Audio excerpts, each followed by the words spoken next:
Good morning friends. ધોરણ 2 ગુજરાત આપણો વિષય છે ગુજરાતી કલ્લોલ. એમાં આપણે લેક્ચર છે 15. 107 નંબરનું પેજ કાઢો. બરાબર, જો ચિત્ર જોઈ લો. ઓલું શાકભાજીવાળાનું ફ્રૂટવાળાનું ચિત્ર આપેલું છે, તો તમારે આ પેજ કાઢવાનું છે. બરાબર, ચલો. ઈનાને ફ્રૂટ સલાડ બહુ ભાવે. એ આ ઈના નામની છોકરી છે, જુઓ. એને ફ્રૂટ સલાડ બહુ ભાવે છે. તો એની મમ્મી જોડે ફ્રૂટ લેવા માર્કેટમાં જાય છે. જુઓ, ઈના મમ્મી સાથે ફળો લેવા બજાર ગઈ. હવે દુકાન પર મોટા અક્ષરે લખ્યું હતું ફારૂક ફ્રૂટવાલા. ફ્રૂટવાલાનું નામ હતું ફારૂક ચાચા. ઈના કહે, ઓહો, કેટલા બધા ફળો. ઈના શું કહે છે? ઓહો, કેટલા બધા ફળો છે. મમ્મી જોડે જો એ ફ્રૂટ લેવા આવી છે અને ફળ જોઈને કહે છે, કેટલા બધા ફળ છે. ફારૂક ચાચા કહે છે, તારે શું લેવું છે બેટા? તો ઈના કહે છે, બધું જ ફ્રૂટ સલાડ બનાવવાનો છે.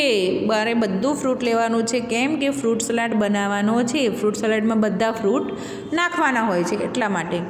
ફારૂક ચાચા કહે છે, અચ્છા હિન્દીનો શબ્દ. અચ્છા એટલે કે બરાબર. તો આ કેળા, ચીકુ, દરાક એટલે દાડમ, દરાક એટલે દ્રાક્ષ, એને દરાક વાપર્યો છે. દાડમ અને સફરજન લઈ જા. તો શું કહ્યું ફારૂક ચાચાએ? ફારૂક ચાચાને ખબર પડી ગઈ ફ્રૂટ સલાડમાં શું શું આવે. કેળા, ચીકુ, દ્રાક્ષ, દાડમ ને સફરજન લઈ જા. ઈના કહે, ચાચા, આ ચીકુ જેવું બીજું શું છે? આ ચીકુ જેવું છે એ બીજું શું છે? તો ફારૂક ચાચા કહે કીવી. તે વિદેશમાં થાય. ચીકુનો જેવું બીજું કયું ફ્રૂટ તમને લાગે? તો કીવી છે. એ ચીકુ જેવું કલર હોય છે ને, એટલા માટે. અને કીવી ક્યાં થાય તમે કહેશો? કીવી અહીંયા આપણે નથી થતી, વિદેશમાં થાય છે. હવે ઈના કહે ને પેલું ફૂલ જેવું દેખાતું ફળ કયું છે? હવે ઈના શું કહે છે? ઈના કહે છે, ચાચા, ને પેલું ફૂલ જેવું દેખાતું ફળ કયું છે? જે આ છે એ ફૂલ જેવું દેખાય એનું નામ છે. હવે આ નવું ફળ આવ્યું છે હમણાં, જેનું નામ છે અહીંયા આગળ કહેલું છે, જુઓ. ફારૂક ચાચા કહે એ ડ્રેગન ફ્રૂટ છે. આનું નામ શું છે? ડ્રેગન ફ્રૂટ, જે પિંક કલરનું હોય છે. એ તો આપણા કચ્છમાં પણ ઉગાડાય છે. હવે આ ડ્રેગન ફ્રૂટ ક્યાં થાય છે? કચ્છમાં થાય છે. અને કીવી વિદેશમાં થાય છે. હવે ઈના, ધ્યાન રાખજો કયું ફ્રૂટ ક્યાં થાય છે. ચાચા, તમારે કેવું સારું, જે ફળો ખાવાનું મન થાય તે ફળ ખાવા મળે. ઈના કેવું કહે છે? જુઓ, ચાચા, તમારે કેવું સારું, તમારે ઘરે જે ફળ ખાવાની ઈચ્છા થાય એ ફળ તમારે ખાઈ લેવાનું. ફારૂક ચાચા કહે, હા બેટા, ને અમારે ઘરે તો અઠવાડિયામાં 5 દિવસ ફ્રૂટ સલાડ બને. અમારે તો અઠવાડિયામાં 5 દિવસ, અઠવાડિયાના 7 વાર હોય, એમાં 5 દિવસ તો ફ્રૂટ સલાડ બનાવે છે. ઈના કહે, હા મમ્મી, ચાલો ને આપણે ફારૂક ચાચાના પડોશમાં ઘર લઈએ અને રહીએ. કેમ કે રોજે એને ફ્રૂટ સલાડ ખાવા મળે, એટલા માટે કહે છે, મમ્મી, ચાલને આપણે ફારૂક ચાચાના ઘરની બાજુમાં ઘર લઈ અને પડોશમાં રહીએ. કેમ કે રોજે ફ્રૂટ સલાડ ખાવા મળે. હવે આ ફ્રૂટ ક્યાં થાય છે? તો કચ્છમાં. અને ફ્રૂટનું નામ શું છે? તો ડ્રેગન ફ્રૂટ. શું નામ છે? Dragon fruit. સરસ. નેક્સ્ટ પેજ જોઈશું. અલગ હોય તેવી ફરતે ગોર કરો. હવે જે અલગ પડતું હોય એની ફરતે ગોર કરો. ગાડી, ડ્રાઈવર, પાના, ઇસ્ત્રી. હવે આમાં પહેલા નંબરે કઈ વસ્તુ અલગ પડે છે? ગાડી, એ પણ ગેરેજનું વસ્તુ છે. ડ્રાઈવર, એ પણ ગાડીનું વસ્તુ છે. પાના પણ ગાડીના હોય. ઇસ્ત્રી ગાડીમાં હોય ને, એટલે ઇસ્ત્રી ઉપર તમારે ગોળ સર્કલ કરવાનું છે, જેવું અહીંયા મેં કરેલું છે એમ. બરાબર. બીજા નંબરે સંચો, લેલું, તગારું, ઓરંબો. લેલું, તગારું, ઓરંબો એ કોના હથિયારો છે? કોના ઓજારો છે? કડિયાના અને સંચો દરજીનો છે એટલે સંચો અલગ પડે એટલે સંચો પર કરો એ દરજીનો છે. હવે 3 નંબરમાં અહીંયા દાડમ, ફ્રૂટ સલાડ, ચીકુ કે કેળા. તો દાડમ, ફ્રૂટ સલાડ, ચીકુ, કેળા. તો ફ્રૂટ સલાડ અલગ પડે. દાડમ, ચીકુ અને કેળા એ ફ્રૂટમાં આવે એટલે ફ્રૂટ સલાડ પર ગોળ કરવાનું છે. હવે ગેરેજવાળા, બકાલું, લુહાર અને કડિયો. આ બધા કારીગરો છે. ગેરેજવાળો, લુહાર, કડિયો. બકાલું છે અલગ છે એટલે બકાલું પર ગોળ કરી લેવાનું છે. બરાબર. તો આ 4 એ 4 છે તમારી નોટમાં પણ લખવાના છે અને અહીંયા ચોપડીમાં ગોળ કરી લો.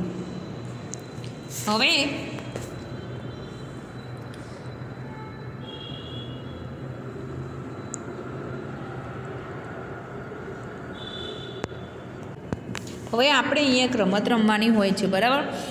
જેમાં અલગ અલગ બધા હથોડી, કાતર, ફૂટપટ્ટી, ડિસમિસ, પેન્સિલ, લાકડાનો ટુકડો, ઈંટનો ટુકડો, ખીલી, બ્રશ, લેલો, પોલીસની ડબ્બી, આ બધું વગેરે વગેરે જે તમારે આગળ પડદો પાડવાનો હોય છે અને પડદાની પાછળ બધું વસ્તુ મેળવાનું છે. પડદાની નીચે હાથ નાખી અને પાછળ હથિયારો આમ હાથ લગાડી આંખે પટ્ટી બાંધી અને સ્પર્શ કરી અને કહેવાનું હોય છે કે આ હથિયાર કયું છે, આ વસ્તુ કયું છે, જે પેન્સિલ છે શું છે એ તમારે ઓળખવાનું હોય છે. એ રમત હોય છે પણ તમે ઘરે પણ આ રમત રમી શકો છો. તો અહીંયા આપણે આગળ જોઈશું.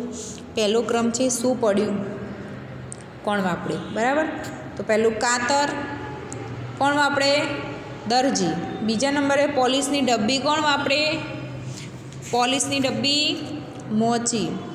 3 નંબરે પાનો કોણ વાપરે, મેકેનિક. ગેરેજવાળો હોય પાના વાપરે. 4 નંબર લાકડાના ટુકડા, સુથાર. 5 નંબર ઈંટનો ટુકડો, કોણ વાપરે, કડિયો.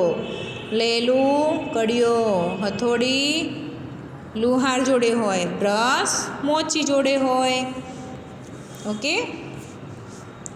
હવે અહીંયા પાછળ આપણે પેજ જોઈશું 110, જે 8મા પાઠનું છે.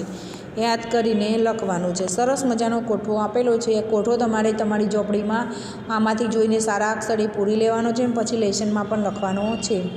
એક જગ્યાએ બેસીને કામ કરનાર. હવે એક જગ્યાએ જે બેસીને કામ કરે છે એના નામ તમારે કારીગરોના શોધીને લાવવાના છે ને અહીંયા લખવાના છે. પહેલો છે દરજી. દરજી સંચા પર બેસીને જ કામ કરે, દરજી દુકાનમાં. બરાબર. મોચી પણ એક જગ્યાએ બેસીને ગામડામાંથી ચંપલ બનાવે. ડૉક્ટર પણ દવાખાનામાં બેસીને ઈલાજ કરે. સુથાર પણ એક જગ્યાએ બેસે. લુહાર, પાણત, કાછીઓ, વકીલ, ધોબી અને પિંજારો, આ બધા એક જગ્યાએ બેસીને કામ કરનારા કારીગરો છે. હવે અહીંયા શું છે, ફરી ફરીને કામ કરનાર.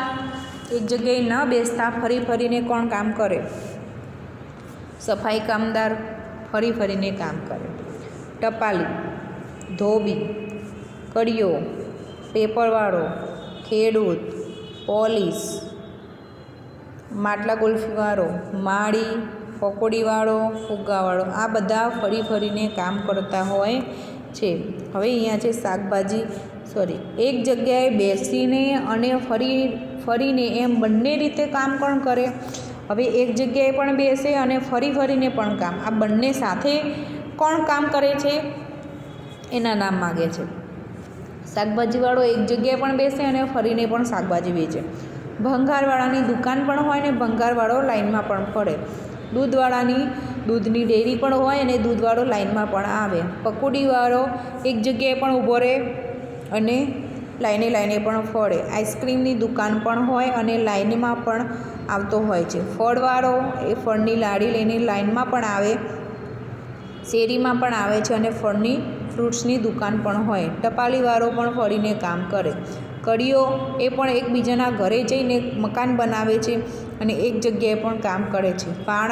વાણંદની દુકાન પણ હોય અને વાણંદ કોઈ બોલાવે તો ઘરે જઈને વાળ પણ કાપે છે. પોલીસ સ્ટેશનમાં પણ હોય છે અને કોઈ કેસ હેન્ડલ કરવા માટે પોલીસ ગમે ત્યાં પહોંચી જાય. ધોબી પણ એને એક જગ્યાએ પણ હોય છે. બધા ધોબીને ત્યાં કપડાં આલવા પણ જતા હોય છે અને ધોબી કોઈના ઘરે કપડાં લેવા પણ આલવા જતો હોય. તો આ થયા ફરી અને એક જગ્યાએ બેસી અને ફરીને પણ બધા કામ કરે છે. અને આ બધા ફરીને કામ કરે છે અને આ બધા એક જગ્યાએ બેસીને કામ કરે છે. આ કોઠો ખાસ તમારે તમારી ચોપડીમાં પૂરી દો અને તમારે આ કોઠો ફરજિયાત તમારી કલોલની નોટમાં લખવાનો છે.